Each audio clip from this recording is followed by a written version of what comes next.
Saya itu sebenarnya seorang pelacur. Wow. Oke. Dan saya tuh udah 10 tahun menjalani. Ya, saya ini kan tulang punggung keluarga ya. Tabungan saya banyak, saya butuh uang banyak, dan pekerjaan yang bisa menghasilkan uang banyak sekaligus cepat, ya pelacur.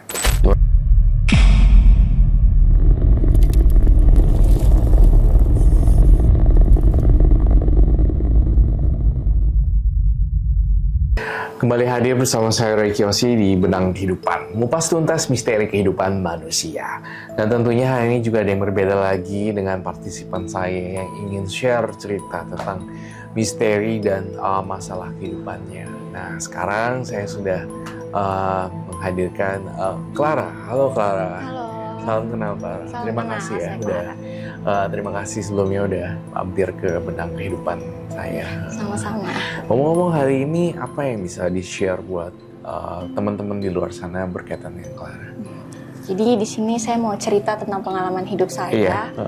Saya itu sebenarnya seorang pelacur. Wow. Oke. Dan saya tuh udah 10 tahun menjalani 10 tahun pekerjaan ini. berkecimpung di dunia PSK ya? Ya, Udah kata betul. PSK, pelacur ya? Betul. Ya Kemudian? mungkin orang pikir kan banyak pekerjaan lain, kenapa harus pelacur gitu? Itu kan nggak bagus, nggak baik gitu ya kan. Cuma ya saya ini kan tulang punggung keluarga ya, tabungan saya banyak, saya butuh uang banyak, dan pekerjaan yang bisa menghasilkan uang banyak sekaligus cepat, ya pelacur. Gitu. Loh, emang nggak pernah coba kerjaan lain ya? Asuransi kek? Jadi MC kek? Atau jualan apa gitu? Kan sebenarnya Orang bilang agen asuransi emang gajinya gede, cuma menurut saya PSK tuh lebih gede gitu. Dan PSK lebih pada gede. saat itu ya saya happy ngejalaninnya. sebagai ibarat kata gimana nih, saya biar nggak salah sebut sebagai PSK atau pelacur, mungkin ibarat kata seperti apa? Lebih tepatnya pelacur sih. Lebih tepatnya pelacur, kamu lebih Iya. nyaman dibilang itu ya? Iya. Oke, bangga loh dia jadi pelacur. Oh bangga menghasilkan uang banyak. Wow. Oke, baik. So, mau nanya lagi nih agak lebih ekstrim, maksudnya menemani tidur atau cuma nemenin minum doang? Tidur dong. Tidur, Kalau ya. minum kecil. Kecil. Oke, ya. Jadi lanjut tadi, udah 10 tahun. Nah, Kemudian, selama 10 tahun ini sejak saya jadi pelacur ya, saya adalah pergi ke dukun. oke, pergi Gitu ke ya. dukun. Karena menurut saya nggak cuma dagangan makanan aja yang perlu pelaris ya.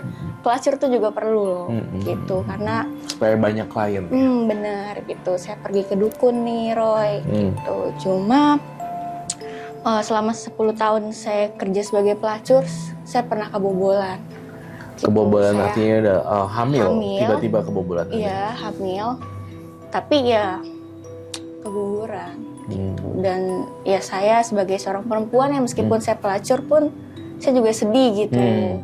Saya kehilangan anak saya gitu ya, Jiwa meskipun ibu ya? ya nggak tahu bapaknya yang mana, tetap aja saya sedih gitu kan kehilangan anak saya gitu. Nah terus saya datang ke dukun, saya kasih tahu kalau misalkan saya keguguran. Nah terus dikasih tahu lah nih sama si dukun, suruh bawa bayinya ke dia, nanti dia baca-bacain mantra. Nah itu yang jadi penglaris saya. Jadi ya saya jadiin anak saya sebagai pelaris saya ini jadinya. Mungkin teman-teman di luar sana masih kurang paham. Ketika keguguran, maksudnya nyeplos di WC, kamu ambil, Ya, berupa masih jadi seperti apa? janin gitu Roy. Masih berupa janin. Jadi Di masih apa? janin, saya bawa Gak banyak. tanya ke dukun untuk dijadiin penglaris gitu, dan ya udah. Dalam kondisi pada saat mungkin Clara mungkin lagi di WC atau apa, tiba-tiba langsung itu keluar sendiri. Iya benar. Oh gitu. Lalu Jadi bawalah dalam ke kejadian- dukun. saya tanyalah ke dukun nih gitu. Pas banget pada saat itu kan sedang terpuruk juga nih, lagi Terpuruk. sepi gini kan. Udah sepi, terus tiba-tiba keguguran. Ya larilah saya ke dukun kan. Iya. Biasa orang-orang pasti larinya ke dukun ya. Cara cepat lagi. Iya. Tuh. Oke. Lalu sebenarnya apa kata sang dukun tentang komentarnya tentang anak yang udah keguguran ini? Maksudnya, kamu kan tadi sempat mention dibawalah janin bayi itu ke dukun. Nah, sempat ngomong itu kan? Lalu apa kata sang dukun? Nah, jadi saya juga baru tahu nih ternyata janin bayi itu bisa loh dijadiin penglaris nih. Makanya saya bawalah janin saya itu ke si dukun. Nah, jadi dikasih tahu sama dukunnya, dia baca-bacain mantra, nah itu bisa jadi penglaris saya. Nah, tapi iya janinnya tetap saya bawa terus loh. Oh iya? Iya. Lo emang nggak bau? Enggak sih, udah biasa ya. Udah biasa? Mau lihat? Serem nggak? Maksudnya bukan serem, maksudnya kita aman nih sini. Aman. Ada resiko mungkin kita kesurupan. Enggak dong, terjamin aman. Tapi sih. Aneh ya, saya boleh jujur nggak? Di pandangan saya, walaupun kamu sedikit agak karakternya aneh, menurut aku, maaf ya, saya kalau ngomong kan to the point. Kamu kayak keguguran, jadi pelacur loh. Kamu kelihatan nggak sedih-sedih banget gitu, kayak enjoy gitu loh. Kayak ada sisi dunia yang lain yang kamu kayak sedikit psycho, tapi kayak nggak ada rasa penyesalan sama sekali. Tapi ya aku bingung juga sih ya, kamu keguguran tapi kayak nggak ada sedih-sedihnya. Ya sedih sih ada ya, nyesel tuh ada. Cuma ya hidup kan harus tetap berjalan, tanggungan saya tetap berjalan, cicilan tetap berjalan. Jadi ya mau nggak mau ya itu. Nah, ada pertanyaan nih, siapa aja yang tahu tentang bayi ini? Ibu kamu mungkin? Keluarga kamu nggak ada yang tahu? Nggak ada yang tahu. Nggak ada yang tahu kamu jadi pelacur juga? Diam-diam sih saya. Diam-diam. Iya, semuanya aman. Oke, kalau gitu saya pengen lihat. Bawa ya? Bawa. Saya bawa tiap hari kok. Okay. Karena ya namanya jimat kan harus dibawa tiap hari ya. Oke, bawa. Ini resiko nggak nih kalau kita Enggak pegang dong. ini? Aman. Mau pegang? Kamera lihat kira-kira. Saya nggak berani pegang lah, takut saya salah. Okay. Ya ini. Oke, baik. Oh, kenapa dibungkus kain putih sih sama benang merah itu artinya apa kata sang dukun? Ini syaratnya sih katanya. Saya taruh lagi ya, udah ya? Iya. Saya agak jijik saya lihatnya. Ya mungkin itu bagian dari ritual. Ada ritual lain mungkin? Oh ada. Jadi setiap malam Jumat itu saya mesti siapin sesajian air kembang sama ayam cemani. Air kembang untuk mandiin? Iya, untuk mandiin janin ini gitu. Sambil dibacain mantra? Mantra dari si dukunnya. Ayam cemani tiap bulan? Tiap malam Jumat bulan purnama. Tiap malam Jumat bulan purnama? Wow, luar biasa itu. Ya. Wow, saya speechless sih sebenarnya. Tiap malam Jumat, tiap bulan berarti kan bulan purnama setiap bulan ya? Sebulan sekali, berarti dimandiin. Oke, terus lalu? Ya, tapi kan tadi Roy bilang ya, kok nggak ada penyesalan, nggak ada sedihnya. Iya. Sebenarnya nih. Kok nggak ada sedih-sedihnya sih? Saya dihantui sama janin saya sendiri loh, Roy. Dihantui? Saya digentayangin. Anak kamu sendiri? Bener. Seperti apa itu? Ya kayak ada tiap malam tuh ada aja gitu gangguan, jadi kayak saya nggak bisa tidur gitu. Nanti kayak kebayang-kebayang gitu.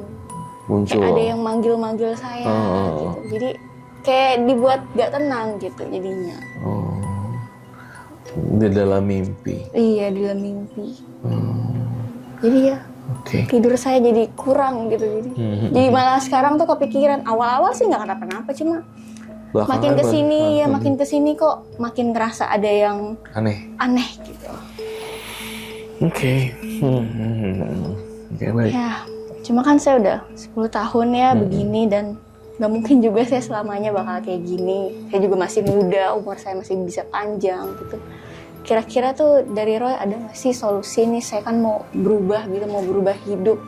Ada gak sih solusi dari Roy buat saya gitu? Gimana sih caranya saya meninggalin ini semua? Gimana caranya saya bisa lepas dari ini semua? Kira-kira lepas dari apa dulu nih? Lepas dari dunia PSK atau dari dunia pelacur, dari arwah gentayangan? Dari arwah gentayangan janin saya sendiri ya. Saya mau lepas lah, saya mau tobat ya? Iya, mau tobat, saya mau berubah hidup lah, mau yang halal lah.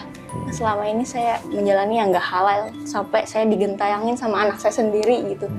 Mungkin itu menurut saya jadi kayak reminder buat saya gitu. Kalau anak saya tuh bilang, nggak, ini udah nggak boleh gitu, udah nggak bagus gitu. Makanya anak saya selalu reminder bikin saya tuh kurang tidur gitu. Jadi mungkin ini udah saatnya saya tobat gitu, untuk berubah hidup sih. Oke, berarti kalau kamu stop jadi pelacur atau PSK, kamu ada mau rencana seperti apa? Saya kan ada tabungan ya, meskipun nggak halal, tapi menurut saya sih ketika tujuan saya nanti baik, pasti uang itu akan jadi baik. Ya. Jadi saya mau usaha buka warung makan. Wah, gitu. luar biasa sekali. Iya, walaupun kamu di dunia yang sangat gelap, tapi niat kamu sekarang udah berubah. Saya sangat-sangat apresiasi sekali. Ya bisa aja juga mungkin jualan nasi uduk gitu ya. Ya meskipun penghasilannya nggak sebesar pekerjaan dulu, tapi ya saya mau hidup saya lebih baik lah gitu. Mulai dari nol lagi jualan nasi uduk misalnya kayak gitu. Dibilang rela sih emang agak susah sih awalnya, cuma ya saya udah niatin untuk berubah hidup lah gitu. Terus kira-kira nih untuk janin saya sendiri, kira-kira dia bisa nggak ya reinkarnasi gitu? Bisa. Masih bisa ya? Iya, baik.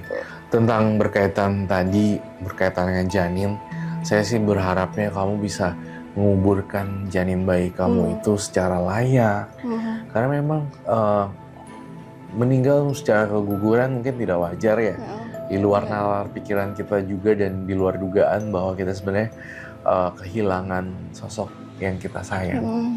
Tapi walaupun gimana pun, saya berharap kamu relain sebegitupun kuatnya juga kamu mau berubah haluan buka rumah makan, begitu juga pun kamu harus kuat dalam membuang memori, harus move on lah ibarat kata. Saya berharap kamu mengubur, ya sekali lagi saya tekankan, kamu menguburkan itu secara layak ya. Kemudian juga saya berdoa buat Clara.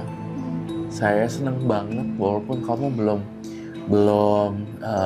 berhenti menjadi, aku nggak tahu, mohon maaf kalau saya salah kata. Saya senang banget kamu ada rencana untuk buka rumah makan itu ya.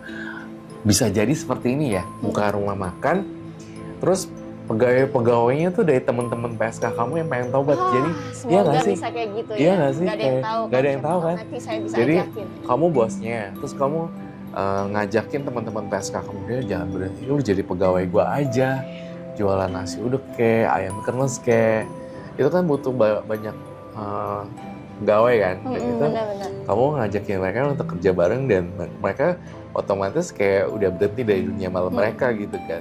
Itu juga bisa sih sebenarnya, bener gak sih? Benar-benar. Setuju gak lo? Setuju dong. Iya Semoga kan? ya saya berubah hidup, teman-temannya juga berubah hidup juga. Gitu. Iya, kamu membuka lapangan kerja baru buat orang-orang yang punya masa lalu dunia yang kelam gitu. Itu ide yang bagus. Jangan lupa dikubur juga. Oke. Thank you Roy. Thank you ya udah untuk paham solusinya. ya. Thank you banget lo udah mau dengerin cerita Pun. Thank you. Ini cerita yang sangat luar biasa sekali, yang sangat menyentuh hati aku.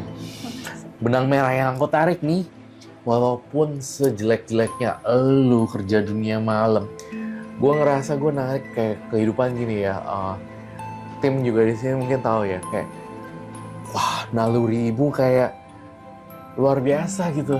Ngerti gak sih? Kayak lu sebagai dunia yang kelam, tapi lu punya jiwa keibuan yang ya nggak tega gitu sama anak. Luar biasa. Thank you banget Clara udah hadir di Benang Kehidupan. Terima kasih telah menonton Benang Kehidupan. Jangan lupa like, comment, subscribe, dan share. Kita ketemu di Benang Kehidupan di episode selanjutnya. Dadah.